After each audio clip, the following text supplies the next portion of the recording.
Jonas, como bem propôs o nosso pastor. Essa é a terceira ministração sobre o livro de Jonas. O primeiro pastor nos trouxe uma reflexão. Domingo passado, Fábio também nos trouxe. Hoje nós começaremos a trabalhar o terceiro capítulo de Jonas, um dos profetas, e assim como demais do Antigo Testamento foram usados por Deus a uma finalidade, a um propósito, e temos aprendido algumas lições com a vida de Jonas. E desejo nessa noite pensar com a igreja aquilo que, acima de tudo, o Pai deseja para o nosso coração, porque não sou eu, mas sim o Senhor, que através da sua palavra nos convence de todas as coisas. Eu pediria que você pudesse abrir o livro de Jonas no capítulo 3, a partir do verso 1 em diante. Livro do profeta Jonas, capítulo 3, a partir do verso 1.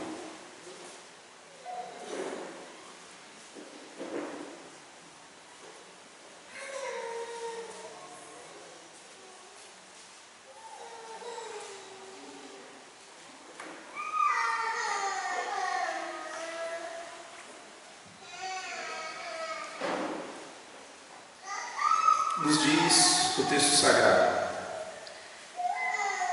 veio a palavra do Senhor a Jonas pela segunda vez, e com esta ordem: vá à grande cidade de Nínive e pregue contra ela a mensagem que eu lhe darei.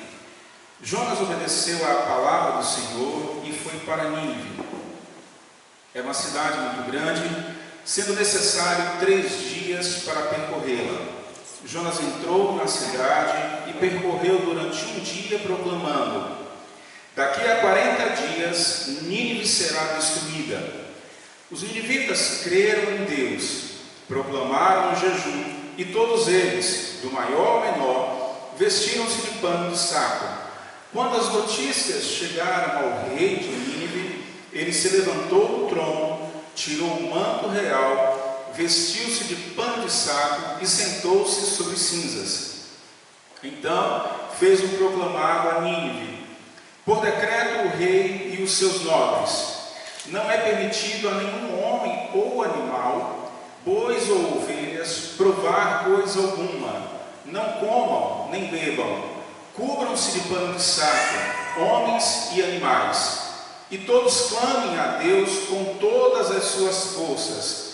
Deixem os maus caminhos e a violência.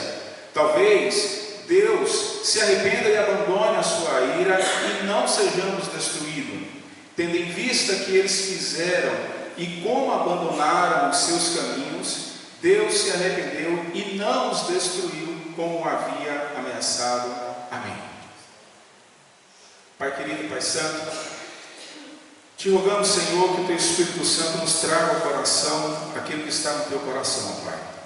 Que o coração de cada um dos que aqui estão, Pai, seja tocado pela Tua palavra.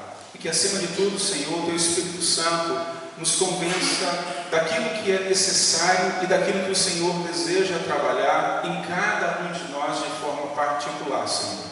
Que a Tua palavra ela seja viva como ela tem sido através dos séculos, Senhor, para a glória e louvor do Teu nome. Amém. É interessante quando nós olhamos na retrospectiva, pensando sobre aquilo que foi tratado pelo pastor nas mensagens anteriores. Deixa eu trazer cá, o entendimento foi. O pastor, no primeiro capítulo, falou sobre Jonas decide sentimentalmente, Deus age naturalmente. Jonas descansa de forma ignorante, mas Deus age de forma soberana. Jonas desiste rebeldemente, mas Deus age milagrosamente. Essa foi a perspectiva e as ideias centrais trazidas pelo pastor no primeiro capítulo. Me recordo perfeitamente que na semana passada, Fábio teve como centro, como ideia central do capítulo 2, a palavra-chave arrependimento, trazendo ao coração de cada um de nós aquilo que Deus estava a trabalhar no capítulo 2 com Jonas, no ventre da barriga. baleia ou da grande orca, não importa, mas era um grande peixe do mar, trabalhando ali no interior um elemento chamado arrependimento diante daquilo que ele havia decidido, ou seja, não ir pelo caminho traçado por Deus, mas diante de um sentimento de angústia, de sentimento de morte, o coração de Jonas é tocado a uma reversão de sentimento, ou seja, daquilo que inicialmente se foi traçado de fugir do propósito e da missão estabelecida por Deus. Jonas diz: ó Senhor, eu estou sentindo que a morte está vindo, eu sei que o ideal é fazer a tua vontade. E o animal de alguma maneira traz Jonas para a terra firme, despejando, e há toda uma caracterização que foi descrita por Fábio. E o que me chama bastante atenção, ainda falando do capítulo 2, é que dentro do capítulo 2, Jonas, ele se refere a Deus sobre perspectivas pessoais. Ele fala de Yahvé, ele fala do Elohim, ele fala de um Deus que é pessoal, que é particular, que se relaciona de forma direta. E essa relação de forma direta não se dá apenas dele para com Deus, mas de Deus para com ele. Porque é claro no elemento textual que nós percebemos Deus se comunicando com Jonas, estabelecendo uma relação direta. Não há um agente externo falando com Jonas, mas é Deus se relacionando com Jonas. Deus, o qual era conhecido de Jonas, o Elohim, que era Senhor que no controle está, Senhor que tem o domínio sobre suas mãos de todas as coisas. É essa perspectiva que está sobre o coração de Jonas. E ele tem esse reconhecimento dizendo: Elohim, Deus, tu estás no controle de todas as coisas, da minha vida principalmente, porque eu estou enxergando a morte, mas eu estou certo de que o Senhor tem o controle de todas as coisas. É nessa perspectiva que se inicia o capítulo 3, falando aí sobre, inicialmente, veio a palavra do Senhor a Jonas. Mais uma vez no capítulo 3, no verso 1, precisamente, Deus passa a se relacionar de maneira direta. Era comum ao Antigo Testamento os profetas serem os agentes de Deus para a comunicação com o povo de Israel. Mas nesse momento da história de Jonas, não há interlocutor para Jonas. É Deus falando a ele. É a palavra do próprio Deus dizendo: Jonas, sou eu que estou aqui nesse momento falando com você mais uma vez. E no capítulo 3, a ideia central para esta noite, irmãos, é a extensão da graça de Deus sobre Jonas, sobre o povo de Nínive e, acima de tudo, destaque, queridos, a extensão da graça sobre cada um de nós que aqui estamos. Por muitas vezes, olhando para o Antigo Testamento, eu já ouvi isso, muitas pessoas dizerem: Deus no Antigo Testamento não exercia graça. Eu digo: Deus exerceu graça em toda a história da raça humana. Enxergamos a graça maravilhosa de Deus sendo longânima, Deus agindo com o tempo, esperando 100, 200, 300, 400 anos que um povo viesse a se arrepender, que um povo viesse a inclinar o seu coração para os propósitos que estavam ali sendo feitos, orientados, direcionados. Deus não é um Deus vingativo, mas Ele é um Deus também de justiça. E por muitas vezes a justiça de Deus está muito mais bem desenhada dentro da estrutura do Velho Testamento do que do Novo, porque o Novo ainda não se completou, ele ainda se completará com a vinda do Rei, e eu aguardo esta vinda. Quando esta vinda acontecer para a igreja, a justiça plena do Criador se estabelecerá sobre toda a raça humana. Mas percebemos no Antigo Testamento pontuais e elementos precisos da própria história que o Deus desejava realizar ali, e a justiça precisava ser cumprida em tempos específicos sobre nações que iam de encontro àquilo que Deus queria e, sobretudo, por muitas vezes estava colocando em xeque, em ameaça, o povo escolhido de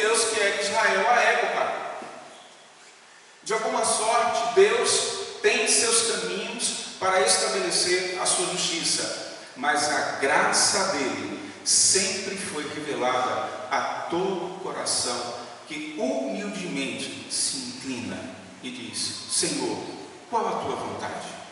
Eu quero conhecê-la. Senhor, qual é o teu desejo? Pai, eu desejo obedecer-te. E nessa noite, queridos, conforme proposto, essa extensão da graça está sobre nós. E no capítulo 3, o primeiro ponto que eu quero destacar nessa noite é de que a extensão da graça de Deus como um elemento de motivação. Quando nós olhamos o verso 1 especificamente do capítulo 3, a palavra do Senhor veio a Jonas pela segunda vez com esta ordem. É fascinante quando nós olhamos na história bíblica e percebemos como Deus é capaz de nos dar a segunda oportunidade. O texto deixa claro que é a segunda vez que Deus se dirige a Jonas, dando a ele uma missão. Inicialmente, no capítulo 1, a missão foi dada e o que Jonas fez? Fugiu. Erickson, vem cá, Erickson. Você é minha peça-chave nessas coisas, não tem jeito.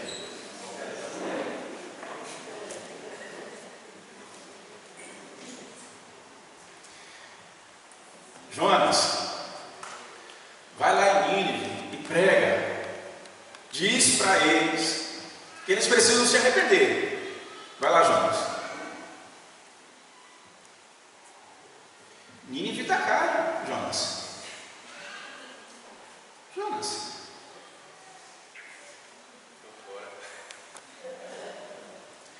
É interessante que a primeira vez a expectativa de Jonas era dizer o seguinte: eu não vou fazer isso que Deus está me pedindo. Independente das circunstâncias às quais Jonas estava ali envolvido em seu coração, o elemento estadista, o elemento de revolta contra um povo que realmente era impiedoso, contra um povo que não tinha misericórdia, contra um povo que praticava todo o elemento de maldade mais perversa que você possa imaginar no coração, eram os ninivitas. Ele diz assim: olha, eu não vou contra esse povo, porque há um fator também aí importante nesse negócio. Se esse povo se salvar, esse povo vai ser uma ameaça para o meu povo. Não sai disso não, Jonas? Fica aí. Se eu pregar para esse povo pode se rebelar contra a minha nação, contra o povo que eu amo também, contra o povo que eu tenho carinho, que eu tenho paixão. Pastor, eu tenho uma paixão violenta por cada um dos irmãos que aqui estão. Aí você diz: eu vou pregar contra esse povo para vir para cá perseguir o meu povo, o meu rebanho? Não, de jeito nenhum. Esse é o sentimento que vai sobre o coração de Jonas. E de alguma sorte o pulso da história demonstra que Jonas se arrepende. E aí Deus diz assim: Jonas, vai lá pregar. Interessante. É a voz de Deus falando a você, Jonas. E veio a palavra do Senhor a Jonas. Segura aí. O que diz o texto? Vá à grande cidade de Nínive e pregue para ela a mensagem que eu lhe darei. Vai lá.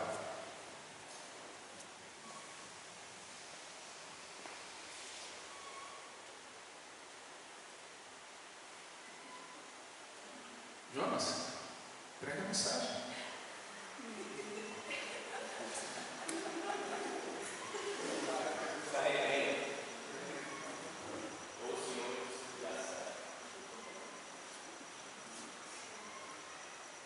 Só isso, Jonas. Você já percorreu a cidade, Jonas? É toda a cidade, Jonas. Não é a entrada não, Jonas, da cidade. É toda a cidade, Jonas.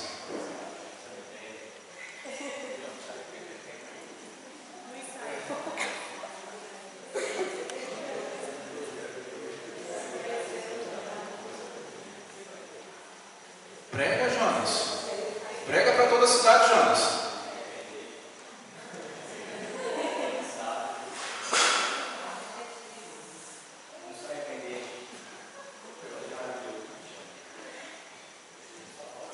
Prega, Jonas, a mensagem, Jonas.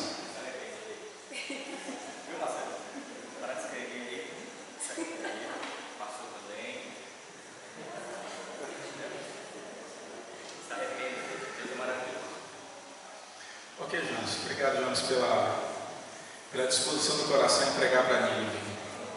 Deus abençoe. Pode ir, Jonas. Amém.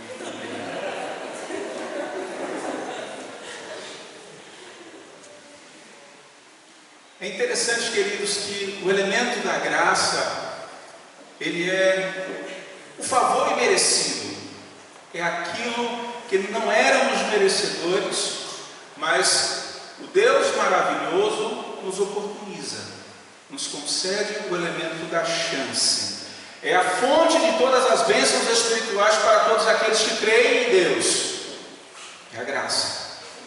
É a graça que é manifesta a qualquer pessoa. É interessante que o Evangelho de Mateus, capítulo 5, verso 44, o texto sagrado nos afirma: mas eu nos digo, amem aos seus inimigos e orem por aqueles que vos perseguem, para que vocês se tornem filhos do Pai que está no céu, porque Ele faz com que o sol brilhe sobre os bons e sobre os maus, e dá chuva tanto para aqueles que fazem o bem, como para aqueles que fazem o mal. A graça ela é especial porque ela manifesta também àqueles que são salvos. Efésios 2, 4, 5 nos afirma: mas a misericórdia de Deus é muito grande, o seu amor por nós é tanto que, quando estávamos espiritualmente mortos, afastados por causa da nossa desobediência, Ele nos trouxe para a vida que temos em união com Cristo. Pela graça de Deus, nós somos salvos. É fascinante que inicialmente a perspectiva de Jonas, e que está no enfoque do texto, Jonas não está com esse desejo de que aquele povo seja salvo. Jonas não está mesmo com a motivação que foi provocada no ventre do grande peixe, ainda na sua plenitude de graça, amor e favor. E a gente vê um pouco isso lá na frente.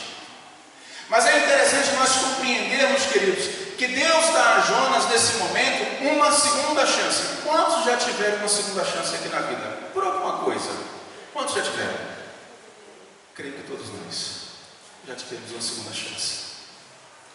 E Deus diz assim: Jonas, eu vou te dar a segunda chance para você cumprir o propósito que eu tenho para você e para aquela cidade.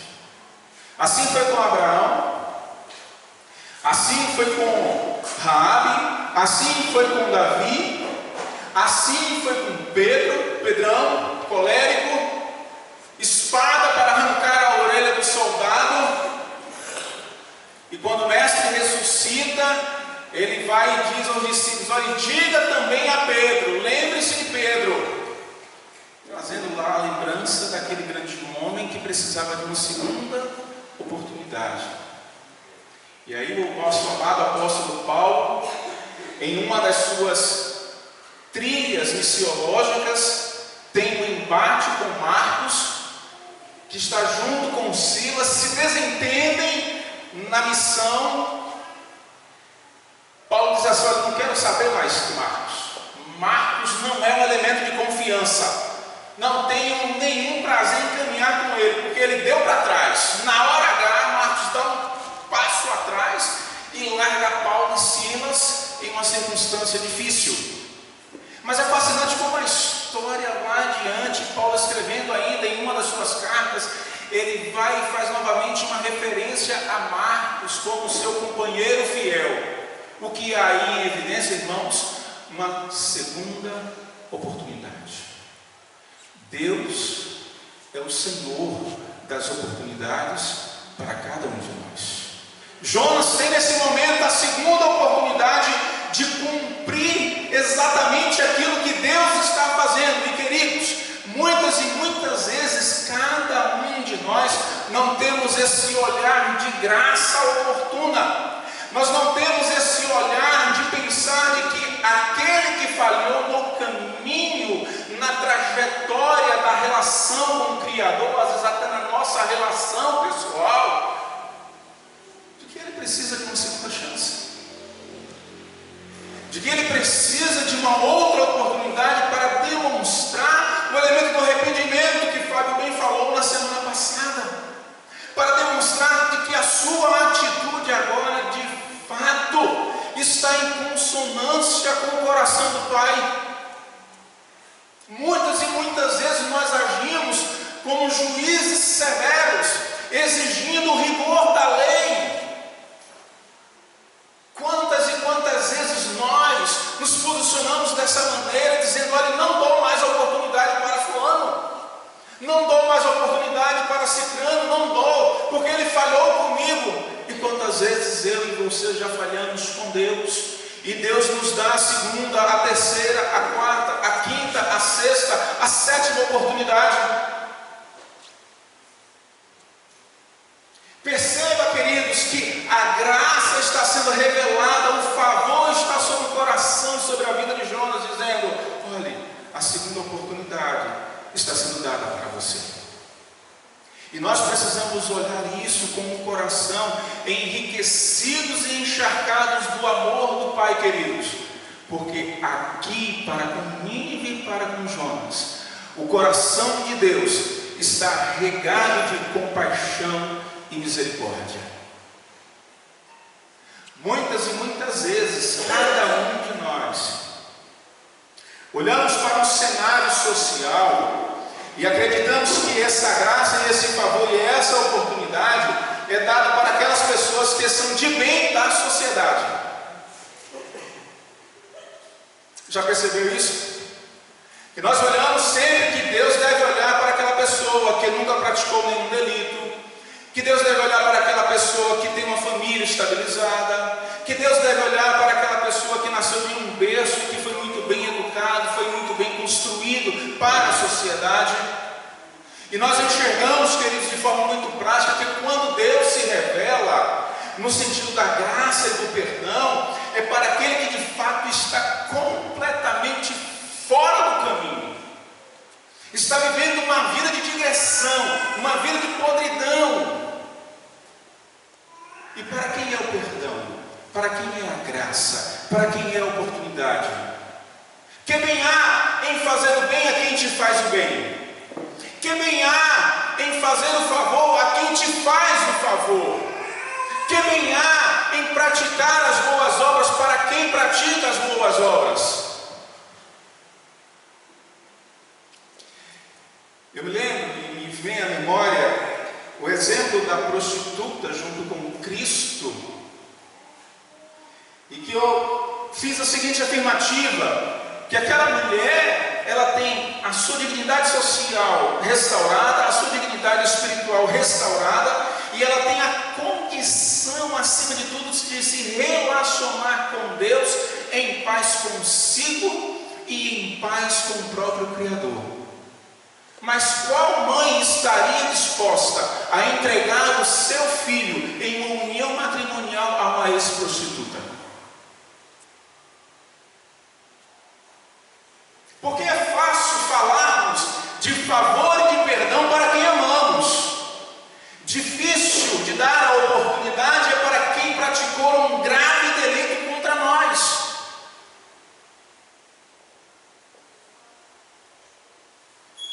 E convenhamos, quantos conhecidos de Jonas foi passado a fio da espada? Quantos de famílias próximas a Jonas foram decapitados ou até mesmo esfolados, considerando todo o pano de fundo que os ninivitas tinham de práticas perversas? Deus está provocando a Jonas e dizendo a Jonas: Jonas, é a esse povo que eu quero manifestar graça. É a oportunidade que eu quero dar para esse povo. E você precisa ter isso como um elemento motivador no seu coração.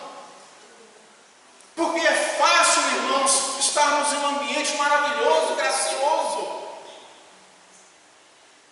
Adentra a um presídio e você verá o que é o inferno.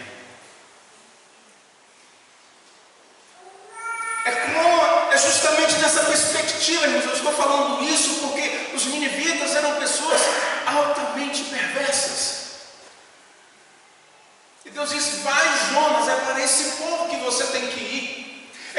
este povo que a minha palavra precisa ir de encontro ao coração, e o meu Espírito Santo, que convence o homem do pecado, da justiça e do juízo, convencer do alto a mais baixo escalão de que eu sou Deus, eu sou o Yahvé.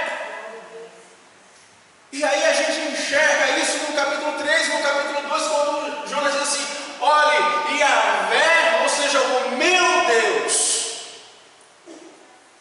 Há uma pessoalidade de conhecimento, não superficialidade. Porque muitas pessoas conhecem a Deus de ouvir falar, mas de como Ele andar, e de como Ele viver, e de como Ele compreender, e de como Ele discernir as coisas que são do alto.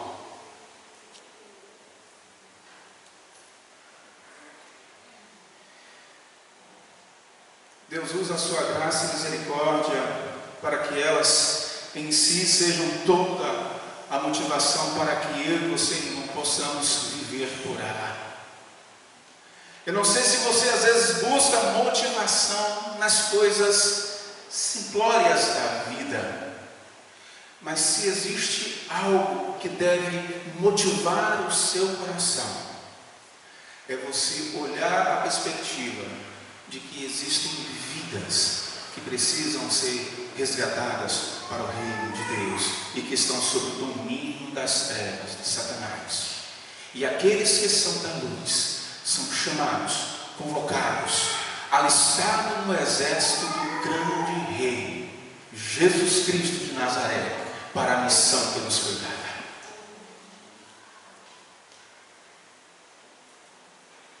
É interessante, queridos, que essa graça descrita pelo salmista, lá no Salmo 106, verso 1, rendei graças ao Senhor porque Ele é bom, porque a sua misericórdia dura para sempre. Misericórdias do Senhor, as misericórdias do Senhor são a causa de não sermos consumidos, porque as suas misericórdias não têm fim, renovam-se a cada manhã. Grande é a tua fidelidade. Lamentações de Jeremias 3, 22 e 23.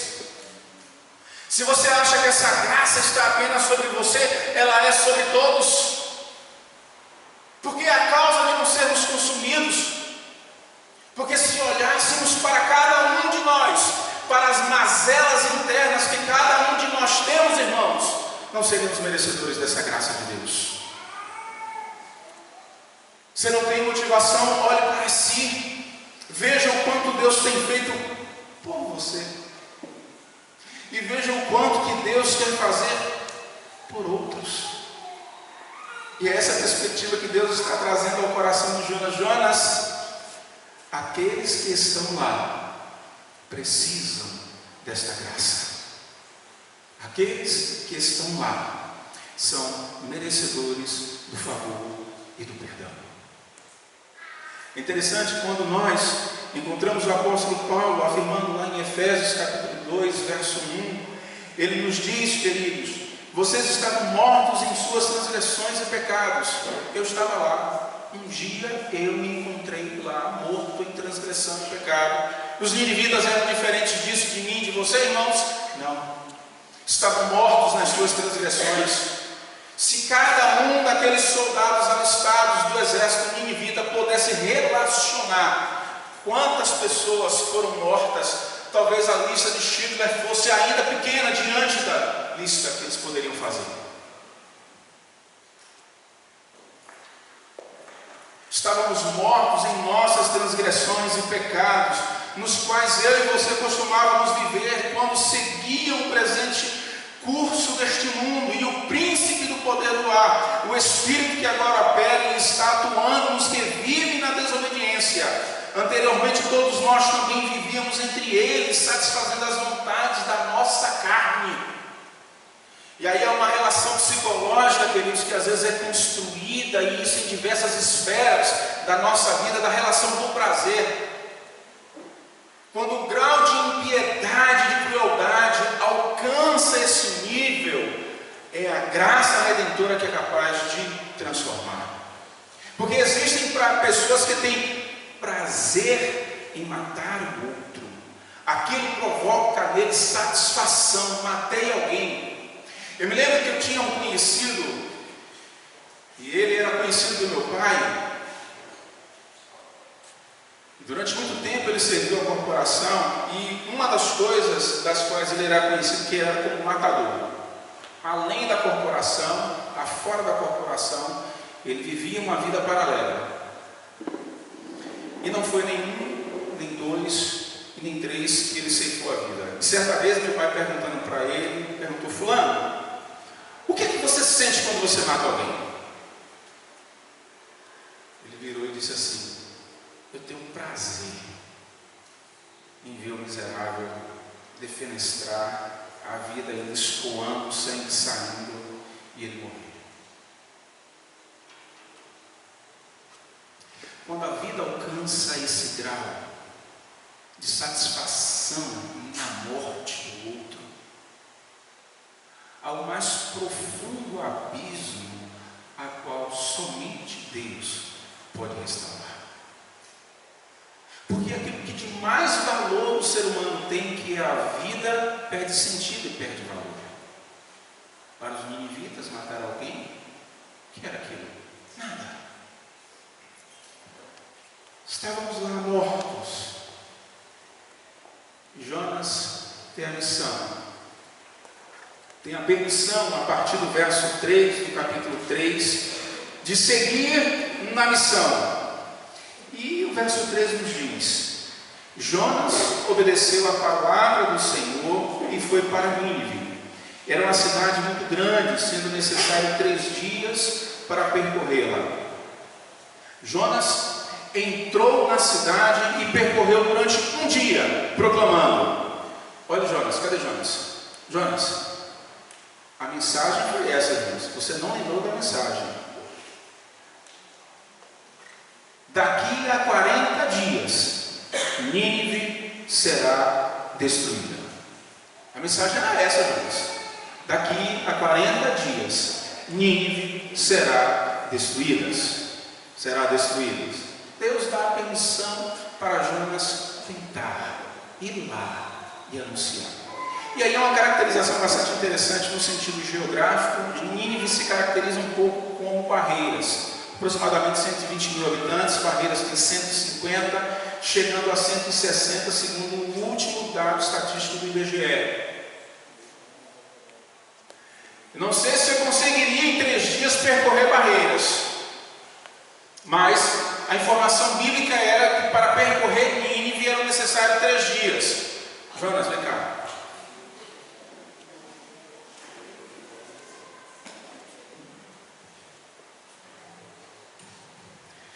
É 3 dias para percorrer. Normalmente é 3 dias. Mas o texto está dizendo que é um dia. Percorre aí um dia a nossa terra.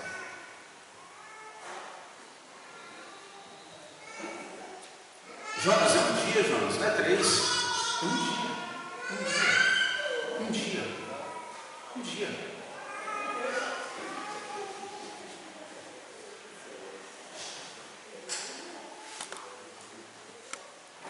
Eu fico a pensar, cá com os meus botões, que Jonas não estava muito preocupado que todo mundo ouvisse, porque era 3 dias e ele percorreu em um dia.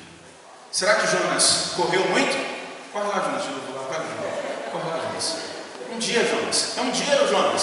Um dia, Jonas, para percorrer toda a cidade, Jonas. O texto sagrado afirma que ele levou um dia naquilo que era comum para 3. Nínive será destruída, Nínive será destruída, Nínive será destruída. É isso aí, obrigado, Jonas, por lá sentado.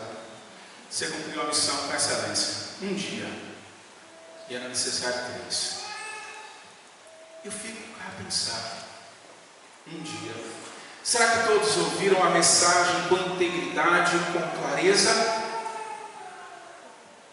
Talvez alguns ficaram pelo meio do caminho. Mas é interessante, queridos, não notarmos que, apesar de tudo isso, poderíamos dizer que o profeta foi obediente, contudo a obediência desobediência tem a sua ação iniciada no coração. O que estava no coração de Jonas? O coração do profeta não tinha intenção de que Nínive se arrependesse. Ao contrário, era o desejo dele que Nínive fosse destruída. Porque de maneira natural eu iria em casa e não passar pela porta apenas gritando.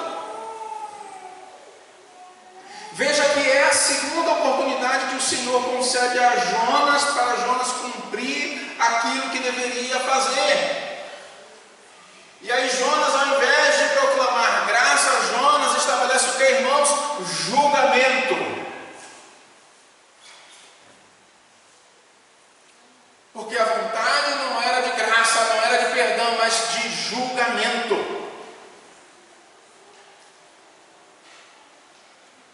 E aí eu tenho sempre um cuidado bastante expressivo quando nós olhamos isso, porque às vezes nós nos colocamos como elementos de juízes na caminhada.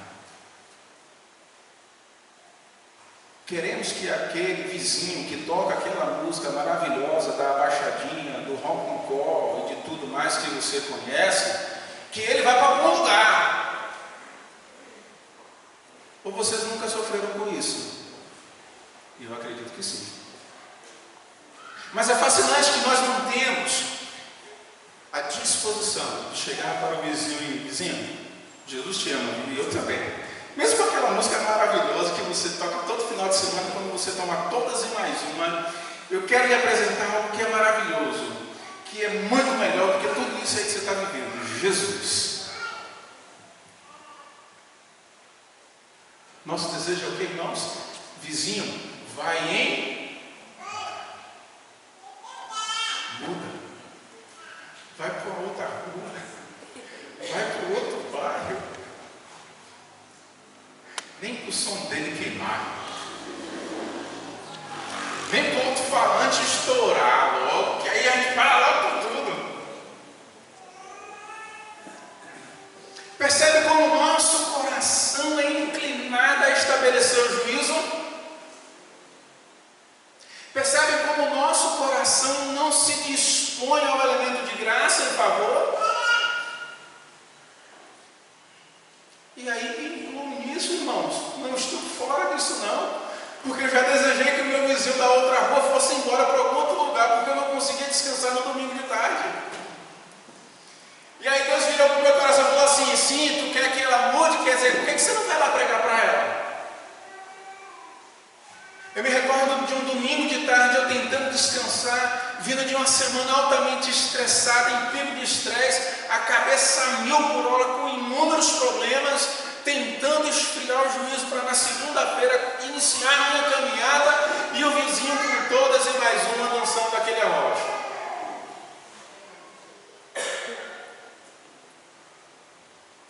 Eu disse: Senhor, me perdoa.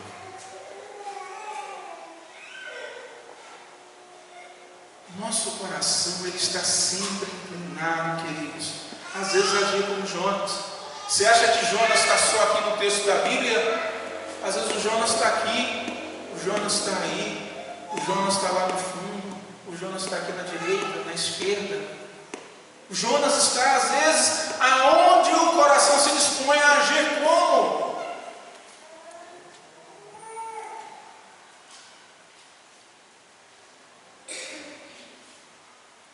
Deus nos estende a sua graça e misericórdia para que, através da nossa comunhão com Ele, queridos, nós estejamos cumprindo a vontade dEle.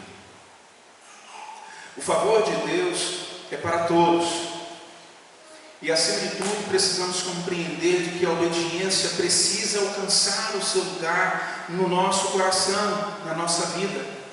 O que é que eu e você temos feito para que isso possa acontecer? O que é que eu e você temos assumido diante de Deus a nível de compromisso, não de envolvimento, comprometimento, para que isso esteja sobre nós? Porque você sabe a diferença entre o envolvido e o comprometido, não sabe? É como o ovo da galinha e a linguiça do porco. A galinha apenas se envolve no processo, ela põe o ovo e chega na nossa mesa. Mas o porco teve o que, irmãos? A sua vida comprometida.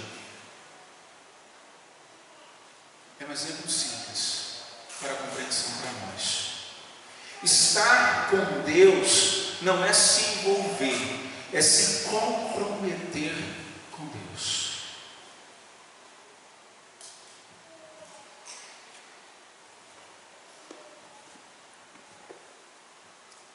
Segunda questão nessa noite, a extensão da graça na pregação de Jonas. Do verso 5 ao verso 9. A graça de Deus, ela é estendida através da soberania de Deus. E para que compreendamos, soberania, que detém o poder e a autoridade suprema sem restrição.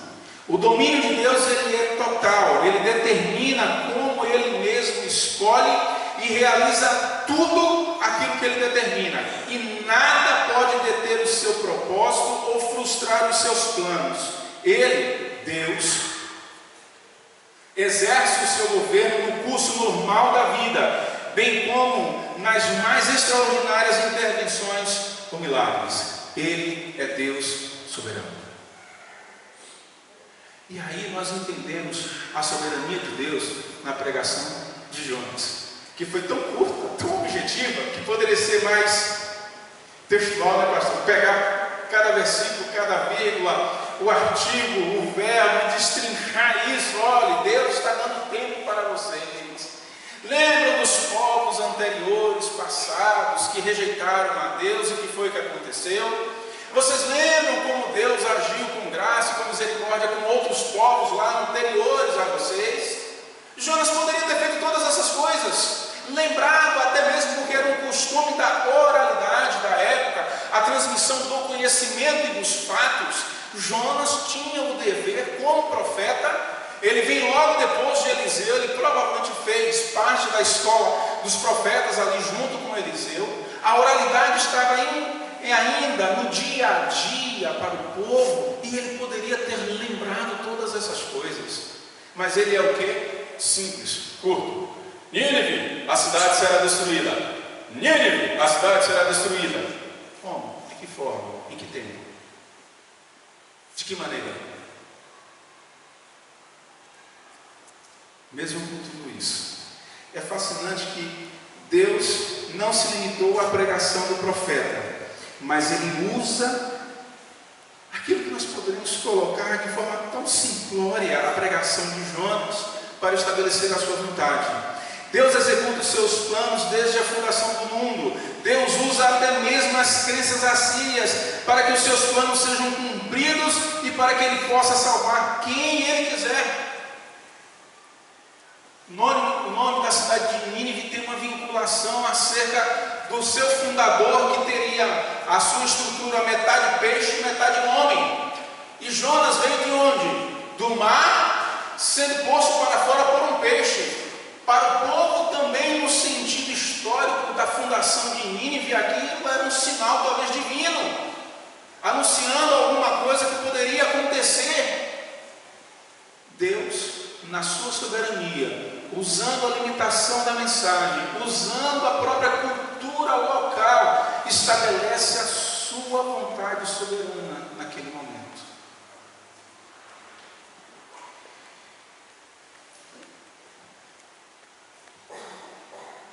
Interessante que o texto de Romanos, no capítulo 11, verso 33, vem e nos afirma, qual profundidade esse é um dos textos mais belos que eu acho do texto da carta de Romanos, quando fala acerca dessa soberania divina, que ele diz, ó profundidade da riqueza e da sabedoria e do conhecimento de Deus, quão insondáveis são os seus juízos e inescrutáveis os seus caminhos. Quem conheceu a mente do Senhor? Ou quem foi o seu conselheiro? Ou quem primeiro lhe deu para que ele o recompense? Pois dele, por ele e para ele são todas as coisas. A ele seja a glória para todos sempre. Amém.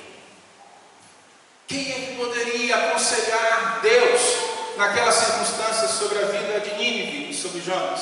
Quem é que poderia conhecer tudo o que estava no coração de Deus para aquela cidade? Somente Deus. Deus sabia dos propósitos, a profundidade de restauração que Deus desejava fazer naquele povo. povo, somente Deus tinha a capacidade de saber. Era Ele, o soberano, que tem o controle de todas as coisas, que não está restringido ao coração humano, mas que no seu propósito, nos seus desígnios, Ele estabelece a sua vontade.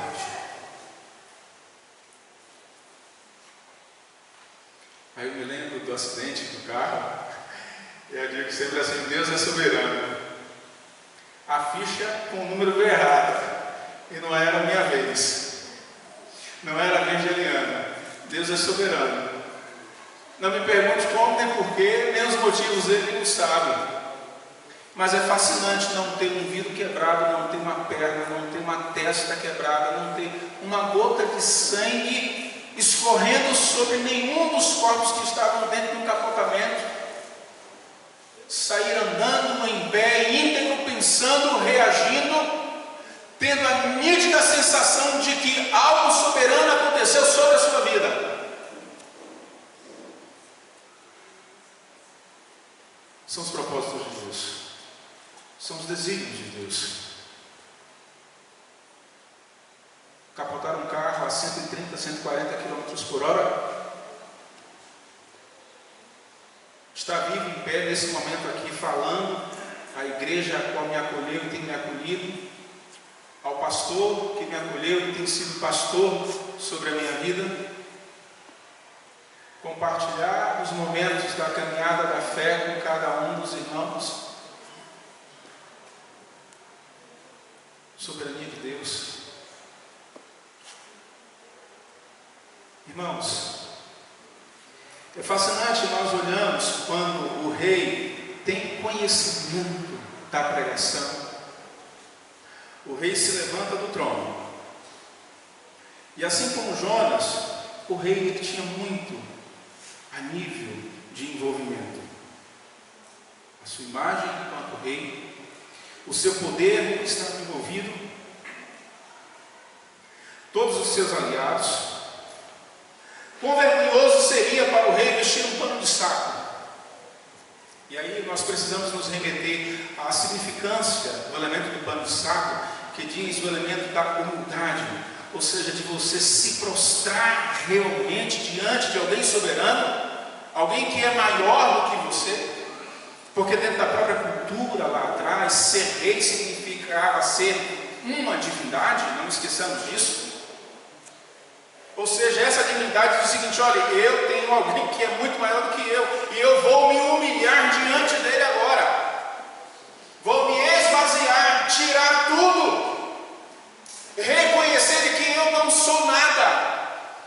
E aí é fascinante, queridos, como o texto sagrado vai e faz um descritivo que não é apenas ele. Aí ele pega criança, velho, jovem, periquito, papagaio, tudo que era de animal, e faz com que todos, sem exceção, entrem num jejum de humilhação.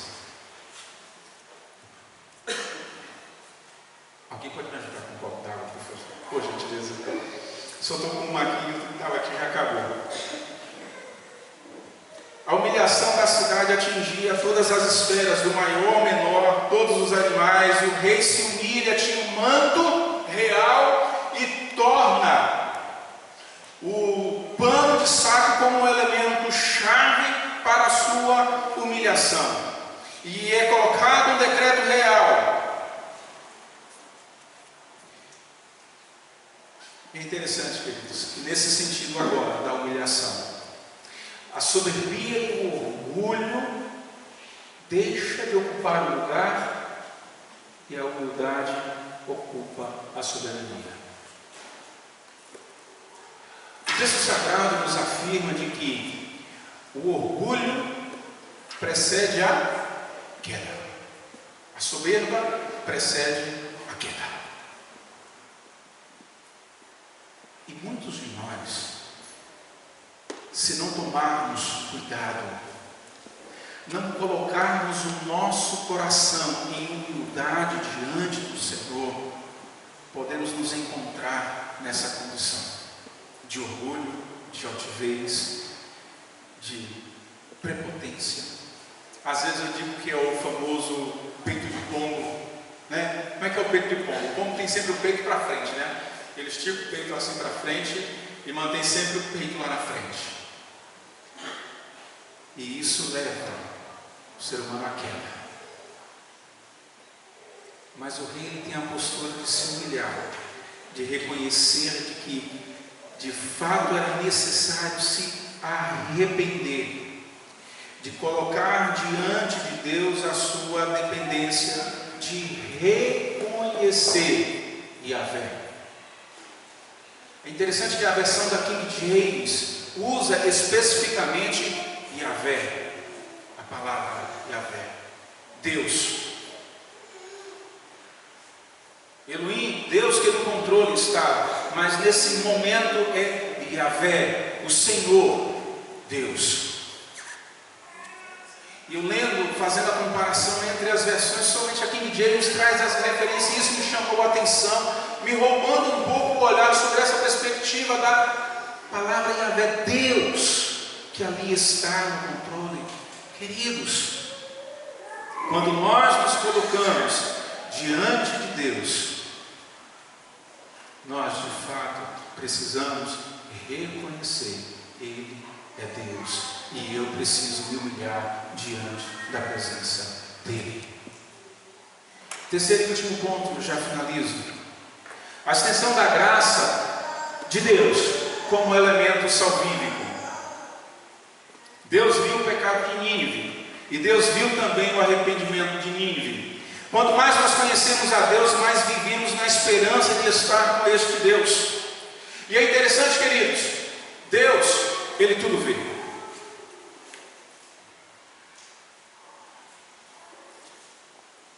Se você acredita de que alguma coisa na sua caminhada de vida está oculto a Deus, deixa eu lhe dizer de forma clara: nada está oculto diante de Deus. Deus sabia cada desígnio perverso daquela cidade.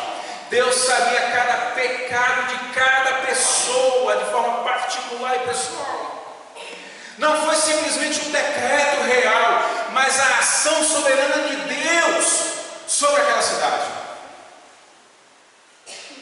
Você ter uma nação inteira, você ter barreiras de forma plena, ajoelhada de pano de saco em arrependimento, para encontrar o elemento salvífico, Deus que salva. Queridos, somente a ação soberana de Deus, somente o Espírito Santo de Deus trabalhando de forma plena, porque aqui há uma leitura bastante importante para nós. Quem está presente em toda essa circunstância? Apenas Deus Pai? Não. Mas creiamos, e assim creio, na Trinidade, o Pai, o Filho e o Espírito Santo, que estão juntos em uma ação maior dentro do reino que é dele. Quem estava a convencer aqueles homens de todas as coisas? O Espírito Santo também estava lá atuando, porque ele está junto com Deus, ele é Deus. Nos lembremos de Gênesis capítulo 1, e o Espírito Santo de Deus estava lá pairando sobre a face das águas, e disse Deus estava lá presente. Jesus também estava presente na criação, não estaria presente na ação restauradora e salvífica de uma nação? Sim. A ação da Trindade na vida do povo para salvar, o Deus que salva. Apesar da repugnância de muitos para aquela cidade, o propósito de Deus era salvar e não condenar.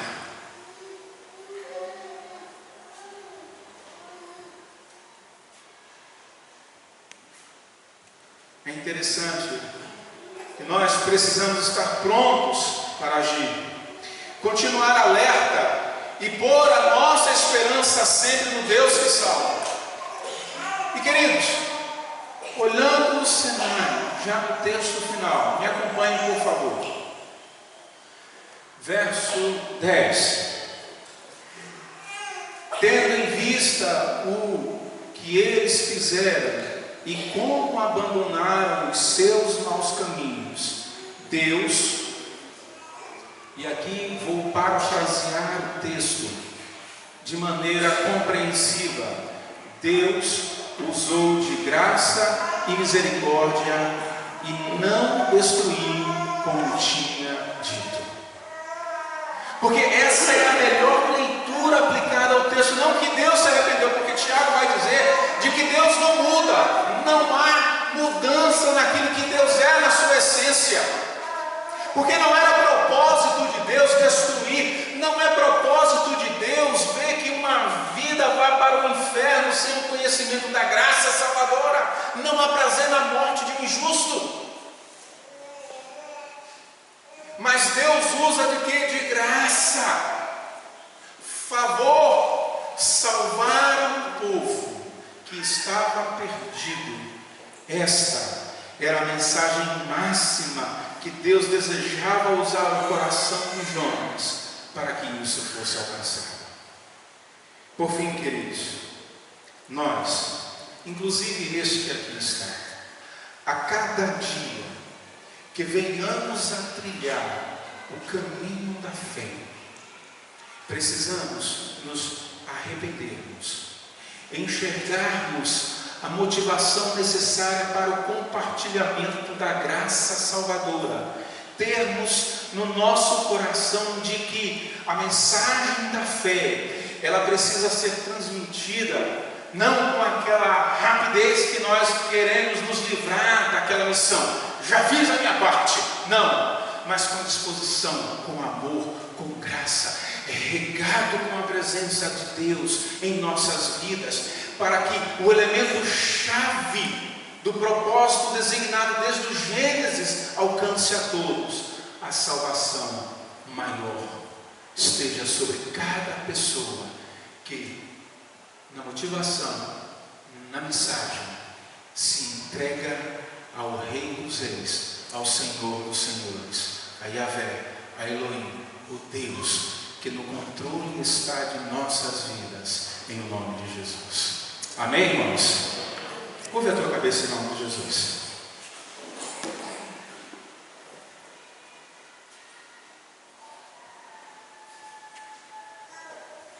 Pai,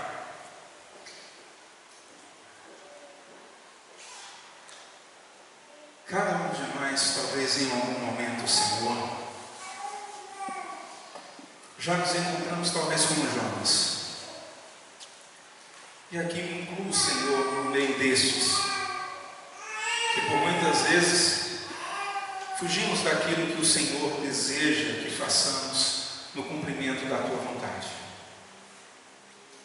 Eu não conheço nenhum dos corações que aqui está, mas Tu conheces de forma profunda, plena e absoluta, Senhor. Converte o nosso coração ao Teu. Enche o nosso coração, Pai, com a Tua graça. Coloca sobre nós, Senhor, a vontade de amar o Senhor sobre todas as coisas. Está sensível, Senhor, à Tua voz. Sobretudo, Senhor, jamais temer o perigo que possa nos cercar na caminhada da fé. Que o Teu povo, Senhor, que chama pelo Teu nome, possa se humilhar a cada dia, se converter dos seus maus caminhos. E Tu, ó Senhor, ouvir dos céus as nossas orações. E assim, ó Deus, pela Tua graça e misericórdia, nos usar como instrumento nas Tuas mãos, para a salvação daqueles que ainda não Te conhecem, Senhor. Pai querido, Pai santo, rendemos-Te graça nessa noite pela Tua palavra. Rendemos-Te graça, Senhor, por cada vida aqui presente. Que a Tua palavra, ela seja viva, que ela possa transpassar sempre, Senhor, todo o nosso ser. Nenhum espaço, Senhor, fique de fora, mas que ela penetre cada espaço da nossa existência e nos leve, Senhor, ao centro da Tua vontade. Que a Tua graça, o Teu amor e que a Tua consolação, Senhor, repousa sobre cada um de nós, não somente hoje, mas desde agora e para todo sempre.